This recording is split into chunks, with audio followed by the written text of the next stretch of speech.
Walang si Rondina ang Chocomocho Flying Titans, kaya hindi daw ito makaabot sa finals. Hi guys, again it's me, News TV. So for today's update guys, pag-uusapan natin yung sinasabi ng mga bashers ng Chocomocho Flying Titans na pag walang si Rondina, hindi sila makakaabot sa finals. Pero bago natin pag-usapan guys, huwag niyo munang kalimutang i-subscribe at paghampasin ang notification bell button para updated guys sa mga bago kong upload.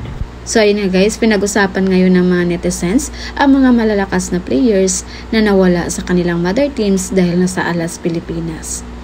Gaya ni Iya Laure at Junior ba nawala sa Cheritigo Crossovers, si Bani Gandler at Don Macandili sa Signal at ang dalawang Cherry Bomb naman ng Chocomocho Flying Titans.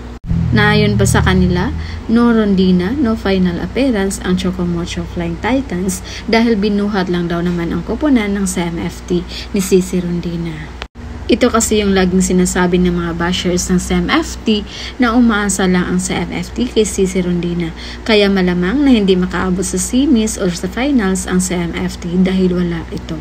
So konting point of view tayo dito guys, masyadong ina-underestimate ng mga bashers ng CMFT ang ibang mga players ng Chocomocho Flying Titans.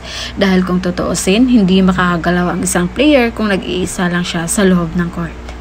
Pero given na talaga na sa isang koponan may mag-stand out talaga. At yun ay si Cici Rondina na siya namang nagbigay ng inspiration sa kanyang mga teammates.